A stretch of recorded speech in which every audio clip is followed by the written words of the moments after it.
E eu já vou começar falando da notícia dele. Deste sujeito, que é ministro do STF, desta mente lustrosa, né, desse pensamento hegemônico. Eu fiquei pensando, o que é hegemônico? Hegemônico é quando um ovo cai no chão e faz aquela hegemonia toda, né? Vamos falar do caso do ministro Alexandre de Moraes, porque quando eu vi a notícia ontem, e saiu, eram umas 18 e pouco, eu juro por Deus do céu, pela minha mãe, eu fiquei estarrecido com a notícia. Estarrecido. Já tinha ficado estarrecido lá quando o caso começou a acontecer, mas ontem eu falei, Nossa Senhora, a PGR e o Senado estão disputando o título de funcionário do mês do STF. Tá disputa. Eles querem ser igual no McDonald's. A Sâmia sabe que ela vai muito lá, Sâmia Bonfim. Tem lá o quadrinho com o funcionário do mês. O Paulo Gonet e o Pacheco estão disputando para ver quem vai ficar no quadrinho funcionário do mês na sala do Alexandre de Moraes. A Procuradoria-Geral da República denunciou ao Supremo Tribunal Federal, a PGR denunciou ao STF, os passageiros brasileiros que teriam hostilizado o ministro Alexandre de Moraes no aeroporto de Roma. O empresário Roberto Mantovani Filho foi denunciado por calúnia, injúria e injúria real. Enquanto a esposa de Roberto, Andréia Munarão, e o genro Alex Binhotto foram denunciados pelos crimes de calúnia e injúria. Em nota, a defesa da família se pronunciou, vou abrir aspas, fruto de uma investigação arbitrária, marcada por abusivas e reiteradas ilegalidades e que merecia o arquivamento sugerido pelo próprio delegado da Polícia Federal. Percebe-se que o caso teve grande revés, o que não surpreende mais. Era esperada a denúncia ofertada nesses exatos termos. Parcial, tendenciosa e equivocada sob inúmeros aspectos, inclusive técnicos. Caso ela seja recebida e com isso se inicie uma ação penal, a defesa finalmente terá cópias das imagens do aeroporto de Roma sonegadas. Sonegadas. Até então. Advogado que tem peça de instrução sonegada é vítima de abuso de autoridade. Diz a lei que o Alexandre de Moraes ele é recordista de aniquilação da lei de abuso de autoridade. Soltar a gravação do Bolsonaro, que é proibido pela lei de abuso de autoridade, no artigo 28, ele solta. Não cumprir prazo razoável em prisão preventiva, ele não cumpre. Aí agora também você sonega, você mantém em sigilo imagens que são de um local público que é o aeroporto. Agora só explicar para vocês, antes de passar para a mesa, os crimes de calúnia e injúria. Calúnia é quando você fala que alguém cometeu um crime sabendo que ela não cometeu. Né? Por exemplo, eu chamo o Lula de ladrão sabendo que ele é inocente. É calúnia. No Brasil é calúnia.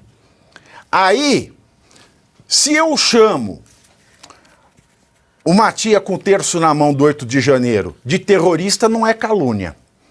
É difícil de entender. Eu falo que o pessoal hoje na faculdade de Direito, a aula de penal, direito penal, hoje está lascado. Que você não sabe mais o que é o quê. Mas o exemplo é esse. Você chama o Lula de ladrão, ladrão! Mas o Lula todo mundo sabe que é inocente. Né? Então, aí é calúnia. E injúria é quando você fala coisas, pode ser qualquer coisa, que doem, sabe, no sentimento da pessoa. A pessoa fica magoadinha, a pessoa fica chateadinha, ela fica assim, ai, será que eu sou assim tão malquisto? Ai, será? Ai, meu coração. Ele fere a honra subjetiva. A pessoa fica ofendidinha, a pessoa fica magoadinha, a pessoa fica com dor no coraçãozinho, tá? E injúria real é quando tem vias de fato.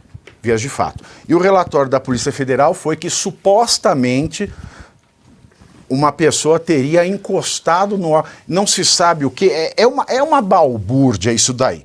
Mas o fato é o seguinte, Coronel Telhada. Crime de calúnia e injúria, que são crimes. Ok. O crime de calúnia e injúria é um crime, para quem não sabe, de ação penal privada. Ação penal privada é só o ofendido, só a vítima, pode entrar em juízo e falar, olha, eu quero processar por calúnia, eu quero processar por injúria. É ação penal privada. Como neste caso nós temos o ditador do Brasil, desculpem, um ministro do Supremo, o artigo 141, inciso 1º do Código Penal, fala que é uma ação pública condicionada à representação da vítima. Então, a família do Alexandre de Moraes, gosto muito do seu trabalho, representou, aí a PGR fez a denúncia. Mas tem um detalhe. E por menor que seja esse detalhe, importa. Veja o caso do Trump, né? Por menor que seja um detalhe, muda toda a história. A PGR não tinha que fazer parecer, a PGR não tinha que fazer denúncia. E o tribunal competente não é o STF. O STF, quando a gente fala de foro especial por prerrogativa de função, foro privilegiado, do qual gozam o presidente da República, deputado federal, senador e os próprios ministros do STF, o STF ele é competência originária quando o presidente da República, os deputados federais, os presidentes, os senadores ou os ministros do STF são os autores do crime, são os supostos criminosos e não as vítimas. Então o tribunal competente para isso seria a justiça comum ou federal, eu não sei por conta da extraterritorialidade, mas na primeira instância. Seria ou uma vara criminal estadual, ou seria do estado de São Paulo, no caso, porque é a família de São Paulo, o ministro de São Paulo, ou, eu não sei por conta da extraterritorialidade, a vara federal de primeira instância de São Paulo, ou de Brasília, sei lá, mas é a primeira instância, não o STF. Agora a gente já encontrou aqui neste país a primeira-dama com foro especial por prerrogativa de função. No caso da Pietra. Eu nunca vi primeira-dama. Nunca vi primeira-dama com foro especial, mas a Janja tem. Agora, esse caso do Alexandre de Moraes. O STF vai julgar sendo incompetente, sendo que o Lula foi inocentado? Não. Teve as suas condenações anuladas por conta da incompetência de tribunal. Agora o STF vai passar por cima de tudo mais uma vez? O STF não, porque o STF é uma instituição muito importante. Esses senhores que sequestraram as cadeiras e fizeram dessa instituição refém. E começa, né, Coronel Telhada, desculpem a grande introdução aqui, mas eu achei necessário, porque eles vêm e falam assim, vamos prender, vamos processar, então a gente explica. E eu vi que isso tudo ia dar merda quando, num crime de injúria e calúnia, o Alexandre de Moraes e o Toffoli determinaram busca e apreensão. Você já viu busca e apreensão em crime contra a honra? Boa tarde.